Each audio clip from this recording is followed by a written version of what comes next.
பிரிவினைவாத சக்திகளிடம் எச்சரிக்கையாக இருக்க வேண்டும் அப்படின்னு பிரதமர் மன்மோகன் சிங் ஒரு பேட்டி நேற்றை கொடுத்திருக்கார். அதில் பல்வேறு விஷயங்கள் அவர் சொல்றாரு. அவர் நேரடியாக யாரையும் குறிப்பிடவில்லை. ஆனால் அவர் வைக்கக்கூடிய குற்றச்சாட்டுக்கள் அப்படின்ற ஒரு புரிதல் ஏற்பட்டு அது தொடர்பான செய்திகள்லாம் வந்துட்டு இருக்கு.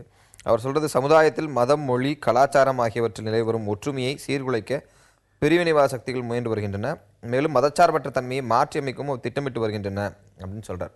இதற்கு முன்பு பாரதிய ஜனதா கட்சி பிரிவினைவாத சக்தி அப்படின்னு காங்கிரஸ் தலைவர் விமர்சித்து வர இந்த நிலையில் மன்மோகன் சிங்கினுடைய இந்த பேச்சு பற்றி உங்களுடைய கருத்து? நாங்கள் திருப்பியும் சொல்வது அதுதான், வளர்ச்சி திட்டங்களை நோக்கி இந்த நாடு போய்கொண்டிருக்கிறது. வளர்ச்சி திட்டங்களை முன்வைத்து தான் பாரதிய ஜனதா கட்சி வாக்குகளையும் கேட்கிறது. சமீபத்தில் நடந்த தேர்தல்களிலும் வளர்ச்சி திட்டத்தினால் தான் நாங்கள் வெற்றியும் பெற்றோம். நாங்கள் முன்னிறுத்துவது வளர்ச்சி திட்டங்களை தான். ஆனால் இவர்களுக்கு இப்பொழுது பயம் என்ன என்றால், 10 ஆண்டு காலமாக எந்த மிகப்பெரிய வளர்ச்சியையும் காங்கிரஸ் இந்த நாட்டிற்கு கொடுக்கவில்லை என்பது மட்டுமல்ல, தளர்ச்சியை கொடுத்திருக்கிறார்கள். விலைவாசி ஏற்றம் போன்றது, கருப்பு பணம், லஞ்சம் இதுவரை இல்லாது. ஆக இப்பொழுது இவர்களை ஒரு பயம் சூழ்ந்து கொள்கிறது.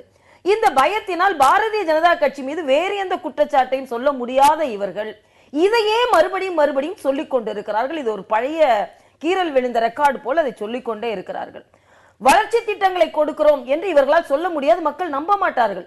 லஞ்சத்தை ஒழிக்கிறோம் என்று சொல்ல மக்கள் நம்ப மாட்டார்கள். இவர்களின் ஆரம்ப காலத்தில் இருந்தே இவர்களின் வாக்கு வங்கி இப்படி பிரித்து தான். சச்சார் அறிக்கையை பற்றி அவர் சொல்கிறார். 50 ஆண்டு காலம் இந்த நாட்டை அதிகமாக ஆண்டது அவர்கள். ஆக 50 ஆண்டு காலம் இந்த நாட்டை ஆண்ட பின்பும் சிறுபான்மை சகோதரர்கள் இப்படித்தான் ஒரு கீழான நிலையில் இருந்து கொண்டிருக்கிறார்கள் என்று சொல்லும் பொழுது இவர்கள் எந்த பிரிவினை சக்தியை பேசுகிறார்கள்? தேர்தல் வரும்பொழுது இவர்கள் தான் அதை பற்றி அதிகம் பேசுகிறார்கள். அதனால் பாரதிய ஜனதா கட்சி இதே சச்சார் அறிக்கை என்ன சொல்கிறது? குஜராத்தில் வாழும் இஸ்லாமியர்களின் வாழ்க்கை தரம் அதிகமாக இருக்கிறது, படிப்பறிவு அதிகமாக இருக்கிறது. ஆக நாம் என்ன வளர்ச்சியை ஒட்டுமொத்தமாக கொடுத்து விடுங்கள், அதில் பெரும்பான்மை சிறுபான்மை அத்தனை பேரும் அதில் பயன் பெற்று விடுவார்கள். ஆனால் நீங்கள் என்ன செய்கிறீர்கள்? அவர்களை பிரித்து வாக்கு வங்கிகளாக மட்டுமே பயன்படுத்துகிறீர்கள் என்பது எங்களது வலுவான ஆன்டி இன்கம்பன்சி தளத்தில் இருக்கும்போது வளர்ச்சி பற்றி காங்கிரஸ் கட்சியால பேச முடியவில்லை. அதனாலதான் இந்த மதவாதம்ங்கிற அஜெண்டாவை முன்வைக்கிறார்கள் அப்படின்னு தமிழிசை சொல்றாங்க. அதுதான் களத்தில் இருக்கக்கூடிய காரணமா? இல்லை, களத்தில் இருக்கக்கூடிய பிரச்சனை அதல்ல. ஏன்னு கேட்டால், இந்தியாவுடைய பொருளாதார கொள்கையை பொறுத்த மட்டும் பாரதிய ஜனதாவுடைய பொருளாதார கொள்கைக்கும் காங்கிரஸுடைய பொருளாதார கொள்கைக்கும் வேறுபாடு கிடையாது.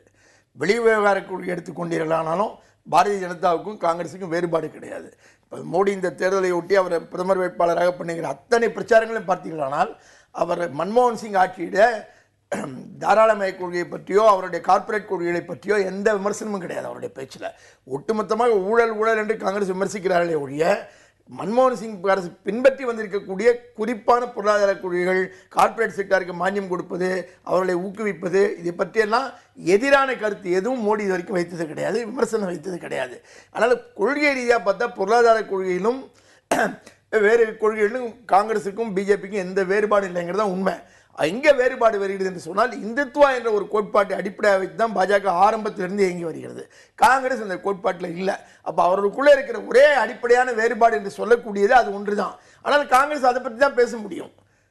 தேர்தல் வரும்போது சமயத்துக்கு ஏற்றபடி பாஜக சில நேரங்கள் அதை பேசும், சில நேரங்கள் அதை பேசாது.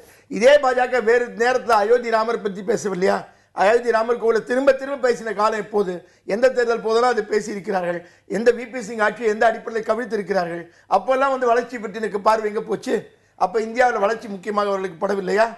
அப்போ ராமர் கோவில் வளர்ச்சியோட முக்கியமாக பட்டது இல்லையா? இல்லை, இதைத்தான் நான் மறுக்கிறேன். ஏனென்றால் வளர்ச்சியை நோக்கி ஒரு நாடு போய்கொண்டிருக்கும் பொழுது மறுபடியும் இவர்கள் இதை சொன்னால் தான் பாரதிய ஜனதா கட்சி தாக்க முடியும் என்ற எண்ணத்தில் இந்த எண்ணத்தையே விட்டுவிடுங்கள் என்று சொல்கிறேன். நாங்கள் சொன்னதை போல வளர்ச்சி தான். ஆமா, வளர்ச்சி தான். ரோடு போட்டோங்க, சங்க நாற்கர சாலை.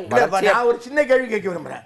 வளர்ச்சியை நோக்கி போகிறோம், கடந்த காலத்தை தான் விட்டு விடுங்கள், இப்போது எல்லோரும் வளர்ச்சியை நோக்கி போகிறோம், எல்லாரும் சேர்ந்து வளர்ச்சியை நோக்கி போவோம்னு தமிழிசை சொல்றாங்க. சந்தோஷம் தான், எல்லாரும் வளர்ச்சியை நோக்கி போகலாம். அது வளர்ச்சியா வீக்கமானு நமக்கு புரியல, அது வேற. ஆனால் அதை நோக்கி போவோம். அப்படி போகிற போது நீங்கள் இனி நாங்க ராமர் கோவில் பிரச்சனை மாதிரி விஷயங்களை எழுப்ப மாட்டோம், அயோத்தி எங்களுக்கு முக்கியம் இல்ல, இதெல்லாம் நாங்கள் கைவிட்டு விட்டோம், இதெல்லாம் நாங்கள் கைவிட்டு விட்டோம் அறிவிப்பார்களா? சொல்லணும் நான் கேட்கிறேன். அதாவது அப்படி பார்த்தால் இவர்கள் எல்லா கட்சிகளும் எல்லா கொள்கையும் சொல்கிறதா? அப்படி இல்லை. எங்களுக்கு என்று அடிப்படையில் எங்களுக்கு என்று ஒரு கொள்கை இருக்கிறது. ஆனால் நாங்கள் இந்த நாட்டு மக்களுக்கு நல்லது செய்வதை மட்டுமே நாங்கள் இன்று சிந்தித்துக் கொண்டிருக்கிறோம் என்று சொல்றேன். அண்ணன் சொல்ற மாதிரி பொருளாதார கொள்கை இன்று உலகமயமாக்கல் வந்துவிட்ட பொழுது, அமெரிக்கால இருந்து இங்க வந்து டிஃபன் சாப்பிடுறவன் வந்துவிட்ட பொழுது பொருளாதார கொள்கையை நான் இப்படித்தான் வைத்துக் கொள்வேன் என்று சொல்ல முடியாது. ஆனால் அந்த பொருளாதார கொள்கை எப்படி கையாளுகிறோம் என்பதுதான்.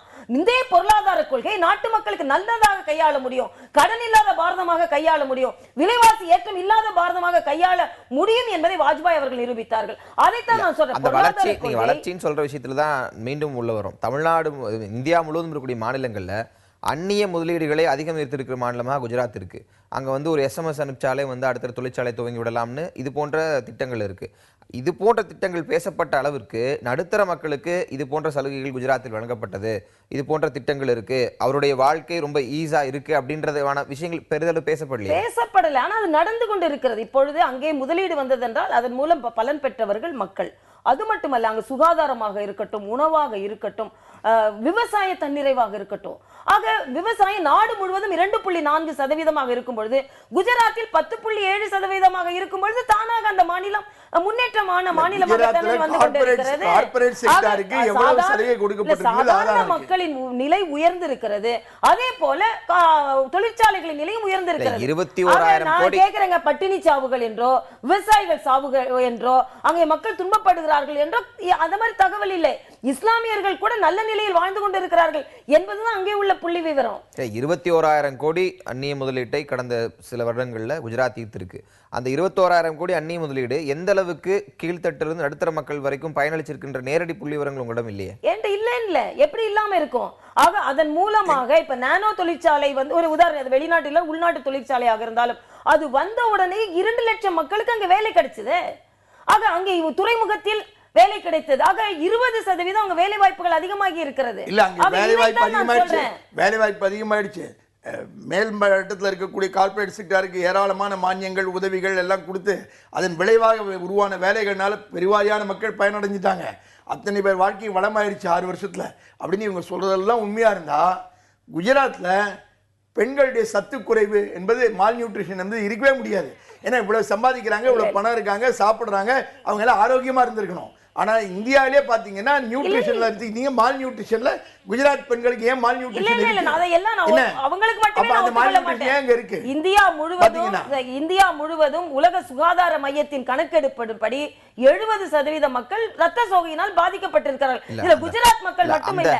ஆனா உடனே அந்த புள்ளிவிவரல இல்லனா கூட வளர்ச்சி, நான் ஒரே ஒரு கேள்விதாங்க கேக்குறேன், வளர்ச்சி அடைந்த மாநிலத்தில் குஜராத் இருக்கிறதா இல்லையா? வளர்ச்சி அடைந்த மாநிலத்தில் குஜராத் இருக்கிறதா இல்லையா? இருக்குல்ல.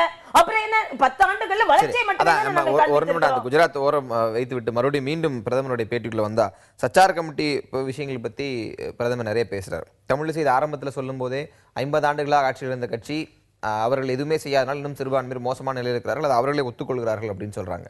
சச்சார் கமிட்டி பரிந்துரைகள் பற்றி காங்கிரஸ் கட்சியும் பாரதிய ஜனதா கட்சியும் மாறி மாறி பரஸ்பரம் தெரிவிக்கூடிய இந்த குற்றச்சாட்டுகள் நீங்க எப்படி பாக்குறீங்க? இல்ல, இது வந்து காங்கிரஸா இருந்தாலும் பாஜகவா இருந்தாலும் இந்தியாவுடைய அரசு வரலாறுன்னு பார்த்தீங்கன்னா எல்லா கட்சிகளும் மிக சிறப்பாக கமிட்டிகள்லாம் நியமிப்பாங்க.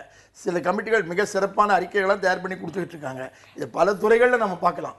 இந்த இஸ்லாமியர்களுடைய வாழ்க்கை நிலை பற்றிய சச்சார் கமிட்டி தவிர வேறு எந்த துறை எடுத்துட்டு பார்த்தீங்கன்னாலும் பல அற்புதமான அறிக்கைகள் இந்தியாவில் வந்திருக்கு. மிக சிறப்பாக சொல்லணும்னா காவல்துறை சீர்திருத்தம் பற்றி இது வரைக்கும் வந்திருக்க அறிக்கைகளில் அவ்வளவு அற்புதமான அறிக்கைகள் வந்திருக்கு. மாநிலங்களுக்கு அதிகார பகிர்வை பற்றி எடுத்துக்கிட்டிங்கன்னா அறிக்கைகள் அவ்வளோ அருமையான அறிக்கைகள் வந்திருக்கு.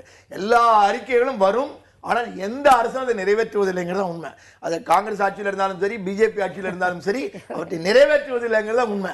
அதாவது இவர்கள் ஆட்சியில் இருந்த காலத்துக்கு உடனே இந்த அறிக்கையெல்லாம் எடுத்து வச்சுட்டு உடனே நிறைவேற்றிட்டாங்களா? இவங்களும் நிறைவேற்றல, யாரும் நிறைவேற்றல. அறிக்கைகள் இருக்கும், அறிக்கைகளை பத்தி மாறி மாறி பேசுவாங்க. அண்ணன் வந்து அதே தராசு தட்டுல தான் பாரதிய ஜனதா கட்சியையும் காங்கிரஸை வைப்பார்கள் என்பதில் வியப்பில்லை. ஆனா எதற்கு எடுத்தாலும் பாரதிய ஜனதா கட்சி காங்கிரஸ் ஒண்ணுதான், காங்கிரஸ் சொல்வதை தயவு செய்து தவிருங்கள் என்று சொல்றேன். நாங்க வந்து விலைவாசி ஏற்றம் இல்லாமல், கருப்பு பணம் இல்லாத, லஞ்சம் இல்லாத ஒரு ஆட்சி கொடுத்தோம். அதே மாதிரி வளர்ச்சியினால் மட்டுமே மக்கள் மறுபடியும் ஆன்டி இன்கம்பன்ஸே நாங்க ஆட்சி செய்த மாநிலங்களில் இல்லையே, ஏன் மக்கள் திருப்பி தேர்ந்தெடுக்கிறார்கள்? நல்லாட்சியை கொடுத்து கொண்டு இருக்கிறோம் என்பதை நான் மறுபடியும் அழுத்தமாக பதிவு செய்ய விரும்புகிறேன். நம்ம தொடர்ந்து பேசலாம், நிறைய விஷயங்கள் பற்றி பேச வேண்டியது. இடைவேளை நம்ம தொடர்ந்து பேசலாம்.